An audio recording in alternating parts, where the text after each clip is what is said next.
ಒಂದು ನಿಮಿಷ ಮಾಲೂರು ಸಂಬಂಧಪಟ್ಟಂಗೆ ರಿಕ್ವೆಸ್ಟ್ ಮಾಡ್ತೀವಿ ನಾವು ರಿಕ್ವೆಸ್ಟ್ ಮಾಡ್ತೀವಿ ಒಂದೇ ಸಬ್ ಪಾಯಿಂಟ್ ಇದು ಸಬ್ ಸ್ಟೇಷನ್ದು ಮಾಲೂರು ಎರಡು ಪ್ರಪೋಸಲ್ಸ್ ಇದೆ ಎರಡು ಕೊಟ್ಟಿದ್ದೀನಿ ಮಾಲೂರು ಇಲ್ಲ ಅಂತ ಹೇಳೋದಿಲ್ಲ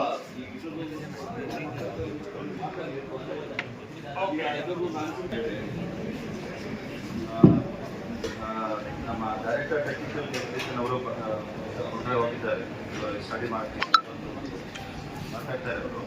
ಆದರೆ ತನ್ಮಧ್ಯದಲ್ಲಿ ಮಾನ್ಯ ಕೋಲಾರ ಶಾಸಕರು ಕೊಟ್ಟೂರು ಮಂಜುನಾಥ್ ಅವರು ಹೇಳಿರ್ತಕ್ಕಂಥದ್ದು ಹೀಗಾಗಿ ಸಬ್ಸ್ಟೇಷನ್ಸ್ ಅನ್ನು ರಚನೆ ಮಾಡ್ತಕ್ಕಂಥ ದಿಕ್ಕಿನಲ್ಲಿ ಈಗಾಗಲೇ ಕಂಬಿಹಳ್ಳಿ ಮತ್ತು ವೇಮ್ಗಲ್ನಲ್ಲಿ ಜಮೀನನ್ನು ಅಕ್ವೈರ್ ಮಾಡಲಾಗಿದೆ.